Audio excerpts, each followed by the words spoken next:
क्या आप जानते हैं जिस अशोक चक्र को भारत के झंडे के बीचों बीच जगह दी गई वो सम्राट अशोक तकरीबन 2000 साल से भी ज्यादा गुमनाम रहे। कैसे 19वीं सदी में अशोक से जुड़ी सबसे बड़ी डिस्कवरी हुई। मौर्य साम्राज्य का सबसे बड़ा नायक जिसने अपने 100 भाइयों को मारकर राजवंश की गद्दी संभाली और फिर कलिंग से इतना आहत हुआ कि शांति के लिए बौद्ध धर्म की शरण ली। अशोक को चंड अशोक क्यों कहते थे और अशोक की वो प्रेम कहानी जिस प्रेमिका से अशोक ने शादी तो की लेकिन उसकी वो पत्नी कभी उसकी राजधानी नहीं गए, ये सारे सवाल, ये सारे राज आज हम आपको इस वीडियो में बताएंगे। नमस्कार। अशोक जो पैगंबर मोहम्मद ईसा मसीह से भी पहले के हैं, आज से तकरीबन 2300 साल पहले की बात है। अशोक का जन्म लगभग 304 ईसा पूर्व में पाटलिपुत्र यानी आज के बिहार की राजधानी पटना में हुआ। अशोक मौर्य वंश के संस्थापक चंद्रगुप्त मौर्य के पोते और सम्राट बिंदुसार के बेटे थे।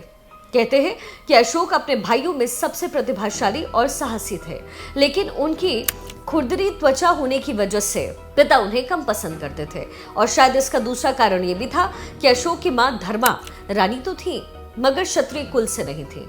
अशोक के पिता बिंदुसार की 16 पटरानियां और उनसे 101 बेटे थे। उसमें बिंदुसार ने अपने बड़े बेटे ससीम को अपना उत्तराधिकारी नियुक्त कर दिया।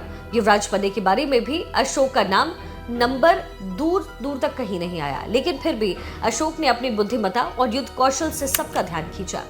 उनके इन्हीं गुणों की वजह से उन्हें उस समय मौर्य साम्राज्य के अवंती में हो रहे दंगों को रोकने के लिए पिता ने भेजा, जिसे उन्होंने शांत भी किया। फिर युवा अवस्था में अशोक को उज्जैन का गवर्नर बनाया गया, जहां उन्होंने प्रशासन और सैन्य नेतृत्व का अनुभव प्राप्त किया। तक्षशिला में विद्रोह को दबाने में उनकी सफलता ने उन्हें बिंदुसार का उत्तराधिकारी बनने का मजबूत दावेदार बनाया।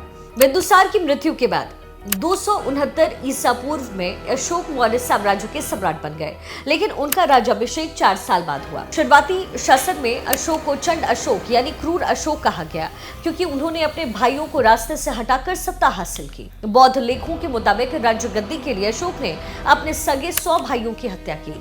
अशोक का सबसे छोटा और इकलौता सगा भाई तृष्या था।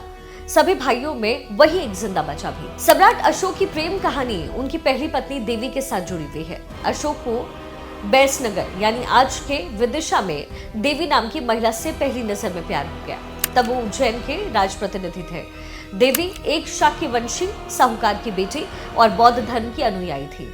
उन्होंने शादी के लिए शर्त रखी कि वो आजीवन विदिशा में रहेंगी और कभी मौर्य साम्राज्य की राजधानी पाटलिपुत्र नहीं आएंगी। देवी से ही अशोक के बेटे महेंद्र और बेटी संघमित्रा हुए, जो उपमहाद्वीप में बौद्ध धर्म के प्रचार में महत्वपूर्ण भूमिका निभाने वाले बने। बाद में जब अशोक पाटलिपुत्र लौटे तो उनकी दूसरी शादी राजकुमारी असंधिमित्रा से हुई, जो उनकी पहली रानी बनी। अपने राज्याभिषेक के बाद अशोक ने अपने पिता और पितामह यानी दादा चंद्रगुप्त की दिग्विजय की नीति को जारी रखा। उन्होंने आधुनिक असम से लेकर ईरान की सीमा तक मौर्य साम्राज्य का विस्तार केवल 8 सालों में कर लिया। अशोक का शासन शुरुआत में विस्तारवादी था। उनके साम्राज्य में लगभग पूरा भारतीय उपमहाद्वीप शामिल था, सिवाय दक्षिण के कुछ हिस्सों और कलिंग जो आज के उड़ीसा का हिस्सा है। फिर आया भारतीय इतिहास का अहम मोड़ यानी अशोक की जिंदगी का सबसे अहम अध्याय। 261 ईसा पूर्व में अशोक ने कलिंग पर आक्रमण किया। कलिंग युद्ध इतिहास का एक महत्वपूर्ण मोड़ साबित हुआ। कलिंग उस समय व्यापारिक लिहाज से बहुत ज्यादा क्रूशियल था। अशोक की दृष्टि उसके समृद्ध व्यापार पर थी, इसलिए अपने राज्याभिषेक के 8वें साल में ही अशोक ने कलिंग के खिलाफ युद्ध को छेड़ा। कलिंग युद्ध में लगभग 1 लाख लोग मारे गए, 1.5 लाख लोग घायल हुए और अनगिनत लोग बेघर हुए। अशोक ने अपने जीवन का सबसे बड़ा युद्ध तो जीता, लेकिन ये युद्ध उसके लिए आखिरी युद्ध साबित हो गया। युद्ध के भयावह परिणामों ने गहरे प्रभाव उनके ऊपर छोड़े। युद्ध के बाद अशोक ने घायल महिला और उसके बच्चे को देखा, जिसने उनके हृदय में करुणा जागृत कर दी। उन्होंने युद्ध की बर्बादी को देखकर निश्चय किया कि वो अब हिंसा का रास्ता छोड़ देंगे। इसी समय अशोक बौद्ध भिक्षु उपगुप्त के संपर्क में आए, जिनके मार्गदर्शन में उन्होंने बौद्ध धर्म की शरण ली। यह अशोक के जीवन का सबसे बड़ा परिवर्तन था। बौद्ध धर्म अपनाने के बाद अशोक चंड अशोक से धर्माशोक बन गए। उन्होंने धम्म यानी कि नैतिकता, करुणा और अहिंसा के सिद्धांतों को अपने शासन का आधार बनाया। अशोक ने युद्धों को त्याग दिया और अपने साम्राज्य में शांति, शिक्षा और सामाजिक सुधारों को बढ़ावा दिया। अशोक आजीवन उपासक ही रहा और वो कभी बौद्ध भिक्षु या फिर बौद्ध संघाध्यक्ष कभी नहीं बना, यानी उसने धर्म तो बदला लेकिन धार्मिक जिम्मेदारियां नहीं ली। महावंश के मुताबिक अपने राज्याभिषेक के 18वें वर्ष में अशोक ने श्रीलंका के राजा के पास भेजे गए एक संदेश में बताया कि वो गौतम बुद्ध के धर्म का एक साधारण उपासक बन गया है। बौद्ध धर्म ग्रहण करने के बाद सम्राट अशोक ने सबसे पहले बोध गया की यात्रा की। इसके बाद अपने शासन के 20वें वर्ष में लुम्बिनी की यात्रा की। वहां पत्थर की एक दीवार बनाई और शिला स्तंभ को खड़ा किया। चूंकि लुम्बिनी में भगवान बुद्ध का जन्म हुआ था, इसलिए लुम्बिनी को कर्म मुक्त यानी कि टैक्स फ्री किया गया। हालांकि कुछ किताब में टैक्स का जो है केवल 1/8 भाग लेने की घोषणा का जिक्र भी है। फिर अशोक ने नेपाल के तराई में निगलीवा में कनक मुनि के स्तूप को विस्तारित किया और वहीं अशोक को 84,000 बौद्ध स्तूपों के निर्माण के रूप में याद किया जाता है। अशोक ने बौद्ध धर्म को श्रीलंका, थाईलैंड, म्यांमार और मध्य एशिया तक फैलाया। उनके बेटे महेंद्र और बेटी संघमित्रा ने श्रीलंका में बौद्ध धर्म का प्रचार भी किया। लंका में बौद्ध धर्म प्रचारकों को विशेष सफलता मिली, जहां अशोक के बेटे और बेटी ने वहां के राजा तिस को बौद्ध की शिक्षा दी और तिस ने उसे राजधर्म बनाया। इस तरीके से सम्राट अशोक ने भारत और विदेशों में भी बौद्ध धर्म का प्रचार करवाया। इसका नतीजा ये हुआ कि बौद्ध धर्म भारत की सीमाओं से पार एशिया के अलग अलग हिस्सों में फैला और अंतर्राष्ट्रीय धर्म बन गया। अशोक ने बौद्ध धर्म को स्तूप, स्तंभ, विहारों और शिलालेखों के जरिए अमर कर दिया। स्तूप बौद्ध धर्म के पवित्र स्थल हैं, जो भगवान बुद्ध के अवशेषों को संरक्षित करने और उनकी स्मृति में बनाए गए हैं। अशोक स्तंभ आज भी भारत के गौरव का प्रतीक है। सारनाथ का सिंह स्तंभ, जो कि भारत का राष्ट्र चिन्ह भी है। इन सभी बातों से स्पष्ट होता है कि कलिंग के बाद अशोक का जीवन और शासन दोनों ही केवल सैन्य शक्ति पर नहीं बल्कि नैतिकता और जन कल्याण पर आधारित हो गया। अशोक ने अपने जीवन के अंतिम वर्ष राजधानी पाटलिपुत्र में बिताए और 232 ईसा पूर्व में उनकी मृत्यु हुई।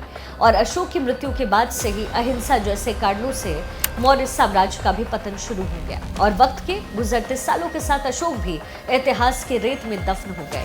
न अशोक के शिलालेखों को कोई याद करने वाला था, न उनके जीवन काल को। अशोक की गाथाएं लगभग 2000 साल से भी ज्यादा वक्त तक कुछ बौद्ध कथाओं तक सीमित रह गई। लोगों को 2000 साल तक ये तक मालूम नहीं था कि अशोक नाम का सच में कोई राजा था भी या नहीं, या ये सिर्फ किंवदंती या फिर कहानी ही है। लेकिन फिर 19वीं सदी में होती है ऐतिहासिक खोज, इतिहास की वो खोज जिसने भारत के भविष्य का आधार लिखा।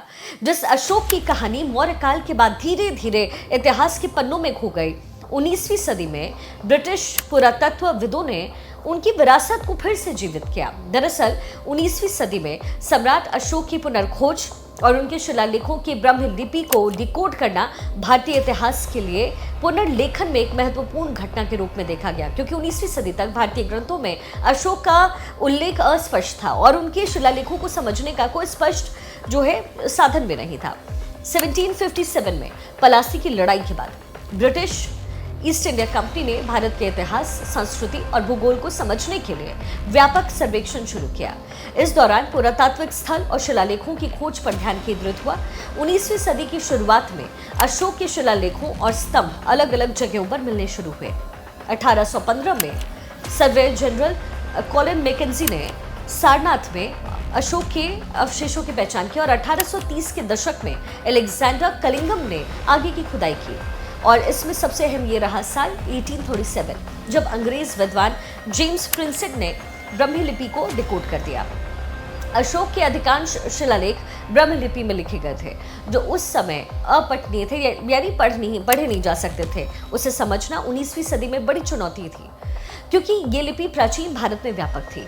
आज की तारीख में भी सिंधु घाटी सभ्यता की शिलालेख डिकोड ना हो पाने से कई चीजें इन्हीं शिलालेख में अभी भी दफन है। हालांकि प्रिंसेप ने उस दौर में दिल्ली, डोगरा और प्रयाग के स्तंभों पर मिले शिलालेख का अध्ययन किया, जो कि ब्रह्मी लिपि में यानी कि देवनागरी प्रियदर्शी का उल्लेख था।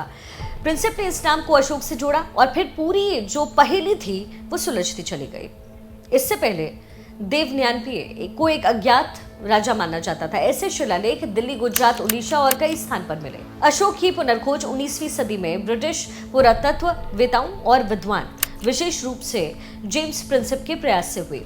ब्रह्मलिपि को डिकोड करने में शिलालेखों और पाली ग्रंथ और समकालीन विदेशी राजाओं के उल्लेख ने महत्वपूर्ण भूमिका निभाई। ये प्रक्रिया न केवल अशोक के इतिहास को पुनर्जन्म दे गई, बल्कि प्राचीन भारतीय इतिहास को समझने की नींव रखी।